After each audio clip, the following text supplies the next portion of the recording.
Welcome to Education Issues. I'm Jon Draud, your host.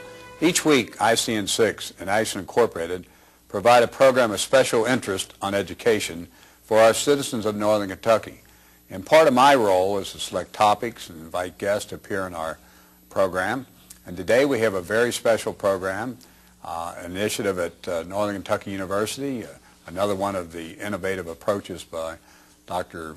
Jon Draud, where we're working with economic initiatives, and we're very fortunate today to have Dr. Jan Hillard with us, and Jan is the Assistant Vice President for Economic Initiatives. Welcome to the program. Glad to have you here, Jan. Thank you, John. Good to be here. I think it's very interesting. I know Bob Farrell, you and Bob Farrell worked together, and Jon Draud, his own I guess Jim really initiated this idea of really focusing on economic development.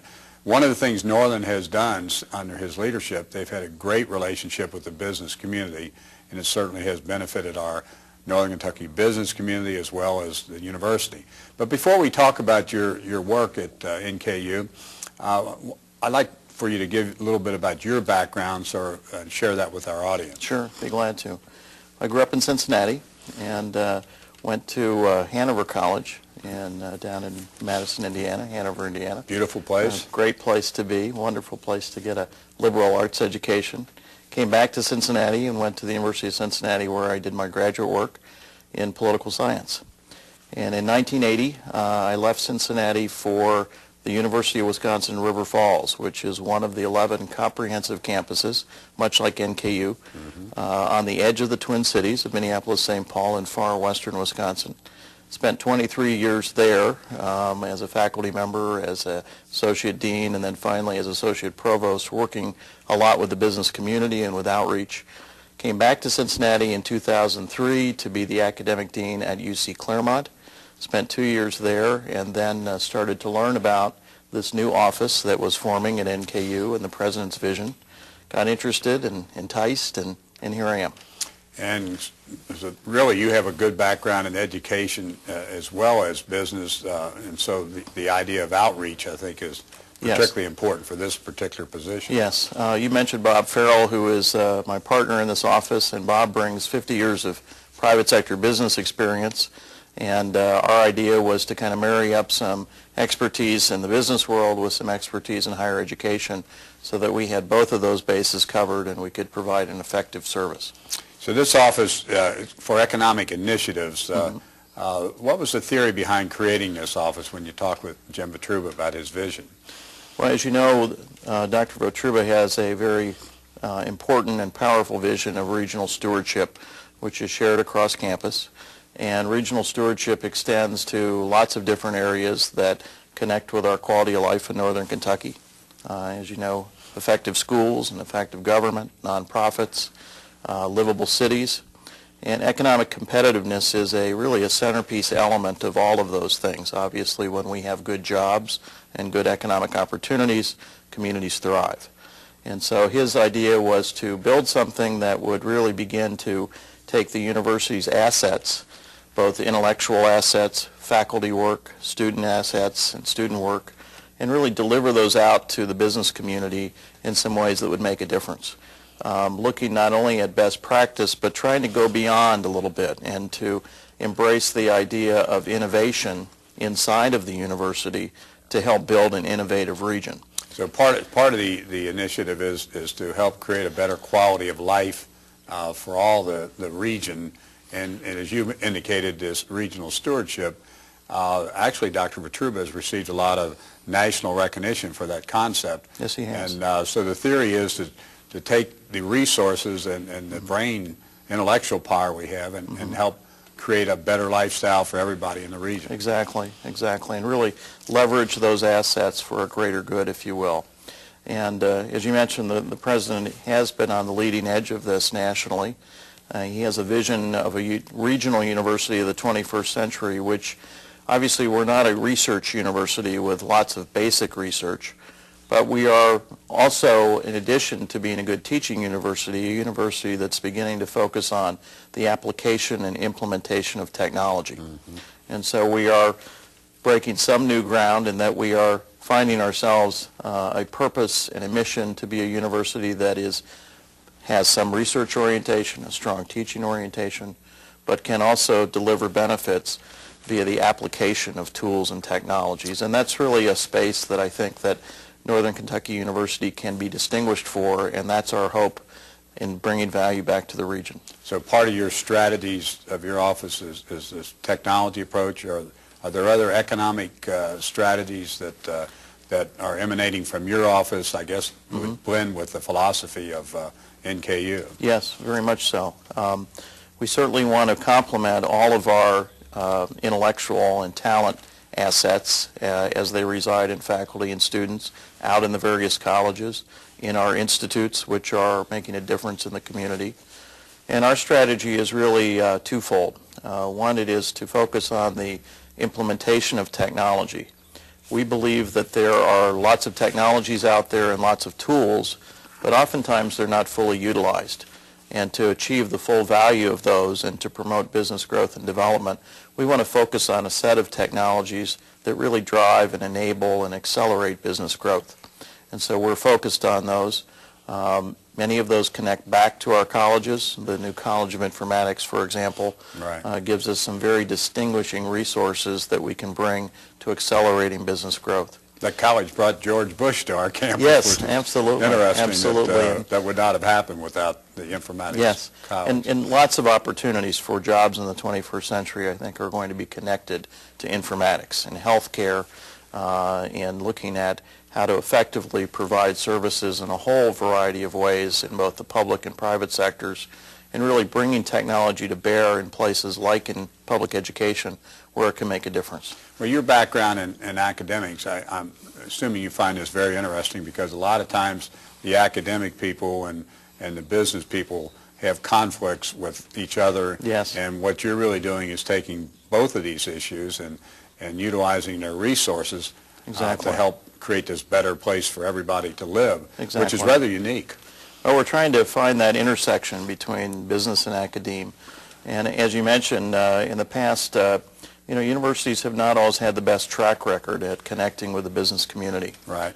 For a whole variety of reasons. A lot of cultures that you've been involved with from the intellectual endeavor as well. Yes. And we'll talk about that a little more when we come back from our break, because I find that rather interesting. And we have a good relationship in this region, and a lot of that's been because of our own chamber. Yes, very much so. I'm Jon Draud, your host of Education Issues. Today I'm talking with Jan Hillard, the Assistant Vice President for Economic Initiatives at NKU. We'll be back in just a moment. Welcome back to Education Issues. I'm Jon Draud, your host. Today I'm talking with Jan Hillard, the Assistant Vice President for Economic Initiatives at NKU, about a very interesting concept that has great potential for creating a better lifestyle for everyone throughout our region. And prior to the break, Jan, we were talking about this I guess, dilemma at times that we've had historically, where universities are viewed sometimes by the business community of having people who live in an ivory tower and they have nice theories, but they really can't do anything. And then the people in the universities oftentimes think, well, all these people do in the business community, they're greedy and just want to make money and they don't care about their fellow man. So that's what makes this really a really unique opportunity. I'd mentioned to you prior to the break, we've had a lot of good background for this for the last decade or so. I used to be a school superintendent, and the Northern Kentucky Chamber of Commerce has been a great supporter of education. They even have members from the education community on their board of directors, and I think that background has helped create this atmosphere that Jim Vitruba has really taken to another level. Very much so. But you might comment on that, so your background in academics. Well, I think, John, you're exactly right. One of the things that really interested me about joining the NKU team and the Northern Kentucky region was that the table was really set here for success. Very strong, deep collaborative relationships between the university and the business community, between the Triad, the Tri-County Economic Development Authority, and the Chamber, the Covington E-Zone. Really, the pieces were in place. One of my roles was to make sure that the university was meeting its expectations to the business community. And as you mentioned, and there's truth to it, and there's also probably misconception on both sides, universities and the business community have not always had the best working relationships. Oftentimes, timelines haven't been met. The university has not been able to move fast enough to meet needs. We try to operate very much, certainly within a university environment, but much like a business. We try to stay agile. We pay very close attention to our relationships with individuals. Economic development is very much event-based, as you know, and opportunities come by, and they are all transactional. They all involve people starting conversations, beginning to work together, and responding quickly to opportunities to bring in a team approach, if you will. And so one of our purposes is to really bring that kind of innovative entrepreneurial orientation to our office. And so we have deep external expertise that we rely on.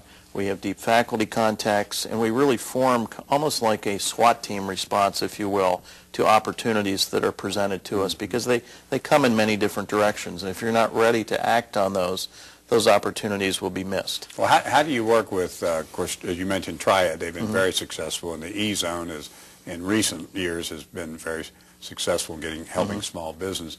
But how does that blend in with what you all are doing? Well, as you know, the economic development cycle has really four main components: starting businesses, growing businesses, retaining businesses, and attracting new businesses. We try to complement each one of those four components. The Madison E-Zone works very hard and very well at the startup side, incubating new businesses. Triad works very well and very hard on the attraction side, on the marketing side. And we try to collaborate at each of those ends of the continuum. But our work distinctively focuses a lot on growing companies. Companies that have been out there for a number of years, usually a minimum of 5 years, that are in the community, that are strong and growing. And in any economic region, those make up about 5% of the economic base, but oftentimes don't get a lot of attention.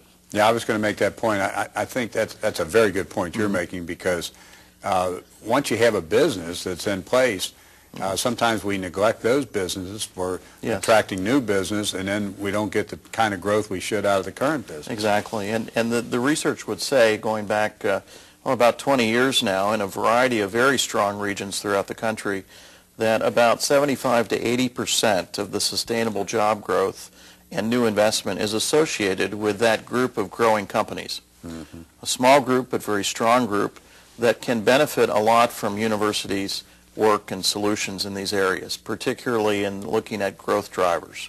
Growth in those businesses is driven either by product development, process improvement, or market innovation.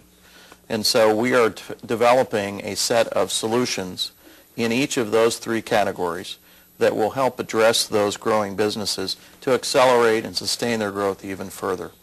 We also work across the spectrum with businesses in many different sectors. You know, oftentimes universities focus just on the high technology sector. High technology sector is important, but it's a very small slice, actually, of a region's economic base, sometimes often 1 or 2%. Really? And so to focus exclusively on that sector misses a lot of opportunities, because innovation happens everywhere. And one of our deep purposes is to try to connect the innovation that's going on across companies, from large companies, from a Fidelity or a Citigroup or a P&G, to those small companies that represent the future of research and development. It's a concept that P&G embraces called open innovation. And we think the university can be a very critical part in facilitating not only the growth of companies, but connections and new mix and matching between companies to grow, strengthen our region. Is this the kind of thing that, it seems to me Northern is kind of unique with this, because has UC been involved, or Xavier University at all, with this kind of approach? In some extent they have, but not quite in this focused way. We believe that this is a strength that can distinguish us in the region and fits very well with the assets that we have at NKU and the external expertise that we've been able to bring in to join us in this purpose. Well, obviously leadership and attitude is one of the strengths that NKU has in this area, but what are some of the other strengths that they bring to this concept? Well, we mentioned earlier the College of Informatics. The College of Informatics is really a very core part of the new set of resources that we bring. New in the sense that these were units that had previously been strong and existed across campus, but now have been pulled together.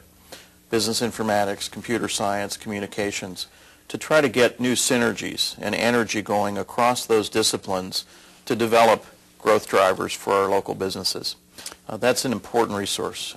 We also have a distinguishing entrepreneurship program, just ranked in the top 25 in the country, which helps at that start-end part of the business cycle that we talked about. Well, when we come back, we're going to have to take a break. Okay. But when we come back, I want to talk a little bit more about informatics, because one of the most often questions I receive all the time is, what is informatics? Yes, I've heard it. And we're going to build about a $35 million building. Yes. So maybe you can put that in some simple language for our audience, and everybody has a good understanding of that concept. Will do. I'm Jon Draud, your host of Education Issues for ICN6. We'll be back in just a moment. Welcome back to Education Issues. I'm Jon Draud, your host. Today I'm having a very interesting discussion with Dr. Jan Hillard about the economic initiatives throughout the region and how NKU will really be a driving force to help improve the quality of life for everyone. The idea of creating this thing that Jim Matruba talks about, stewardship of place. Yes. Creating a great place for people to be, with young people, middle-aged people, some people a little older, Yes. where it's a good place for everybody to be. Yes. And prior to break, we were talking about this new college of informatics at NKU, which is very innovative from what I understand across the country. Yes. And the General Assembly allocated about $35 million for a new building. Yes. And as I said earlier, one of the questions I get all the time, what is informatics? So can you explain that to our audience? I'll try. It's not easy. It's not easy. However, informatics is everywhere in our lives. Information technology pervades almost everything we do, from when we stick a card into the gas pump to our cell phones and so forth and so on.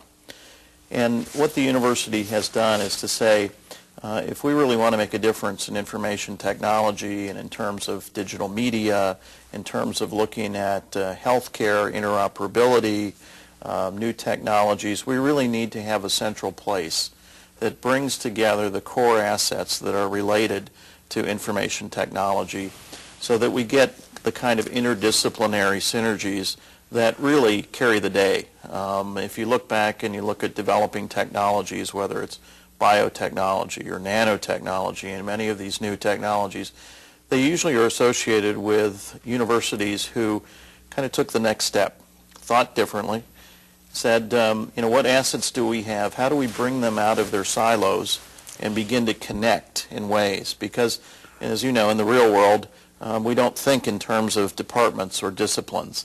There are just problems that cross many different lines. And so at the university, we really need to rethink constantly about how we have set up our resources, how we've structured majors and departments. Because I think the future in many cases is looking across. I was just part of developing a new minor with the College of Arts and Sciences Informatics College in computer forensics, an area of great need that represents this case of really needing to bring together, on the one hand, criminal justice expertise and information technology expertise, and marry those for something new. And we're doing that over and over again in many different ways. And so informatics is going to be a key place for really looking at innovative solutions that are about implementation in an integrated way, and looking at the application and implementation piece. It's oftentimes we say in our office that we don't need new tools and technologies. We need to get more value out of what we have. And to that point, we have created recently something called the IT Infrastructure Management Institute. It's first in the country, that is looking at how do businesses, how does the public sector and government organizations and nonprofits derive the full benefit from their investment in IT, which, as you know, is very significant. And so the Infrastructure Management Institute is up and running. It has founding members, Duke Energy, Ohio National Insurance, Fidelity Investments, and these companies are saying we really need to find new and innovative solutions where we will collaborate together to solve these what we call below-the-line problems. And so that's an example of bringing together new energy and getting out new solutions. You've done a great job of explaining that, and let me use a simple analogy at the elementary and secondary level. Okay. One of the things we used to always try to do was to make sure with vocabulary, just one example, yes. to make sure that vocabulary was taught in all disciplines, yes. across all the disciplines, because Absolutely. the idea, a cumulative effect is what really makes a difference in a profound understanding of yes. an issue. Yes. Now, very difficult to do because, again, and you saw the same thing at universities, mm-hmm. very difficult to get arts and sciences and education yes. working together. So as I understand what you're saying is it's taking all these fields of communications and trying to integrate them together to have the most profound effect. Yes, absolutely. Now I know how to explain it to people. Absolutely. That's wonderful. What about the Vision 2015? I know that I believe one of the goals was to create something like 50,000 new jobs. That's yes. a lot of jobs. By 2015. I might add, we've been doing a great job in this country of creating a lot of jobs. We don't hear a lot about it, but yes. we have. Yes. But how does that fit into your office? It's really the centerpiece of our work. Our work comes back constantly to economic competitiveness. And as I mentioned earlier, economic competitiveness is essential to achieving the other quality of life dimensions that are so important in public education. If you want people to come and live here. Exactly. Professional people, right. or people that have, not always professional people, yes. but people that have something to offer for the right. culture of the area. And we want a place where our graduates can stay and yeah, we can stem the brain drain, which is such a challenge for regions like ours and all over the country, quite frankly. Mm-hmm. So the 50,000 jobs is something we keep on our minds constantly. To get there, we're going to have to work really hard. We're going to have to make sure everyone who's involved in economic development starts to work together, thinks smart, goes beyond best practice, looks at how to anchor our results in deep knowledge bases that give us an idea of where there's opportunities, of how to connect companies in new ways, of how to grow new companies.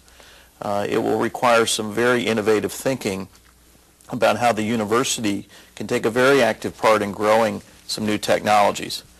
To that end, we have just begun to put in place, and you will soon hear about, something called the Northern Kentucky University Center for Innovative Technologies, which will be related to the organization, tied to the university, but be able to act as a separate entity as well to bridge the gap between academe and the business community, growing some new technologies and really focusing on business growth and development in a very, very profound way. That is really a great challenge, mm-hmm. No question about that. And I think that, but the potential outcomes are wonderful. It would be wonderful for improving the quality of our area. Yes, it will take some hard work. When we think about this Vision 2015, within itself is quite a challenge. Yes. But I agree with what you just said. There's an obvious marriage between the two, helping accomplish those goals. We're about to run out of time, Jan. What happens? We have so much fun on this program. It goes very, very quickly. But before we run out of time, I'd like for you to share with our audience how they could get more information about your Office of Economic Initiatives. Sure. I think we'll have that on the screen also. Sure. We would love to take questions, to work with opportunities, to talk to any business leaders out there and businesses of any size, and they can simply call us at the university at 572-7567, which is my direct line, and or email me at hillardj and the number 1 at nku.edu. We've got it right on the screen, and want to thank you for taking time to be here today. My I pleasure. appreciate you explaining everything to our audience. Glad to be here. Thank you. Also, John. I'd like to thank our audience for watching again today, ICN6 and Ashland Incorporated. And remember, education is our #1 issue.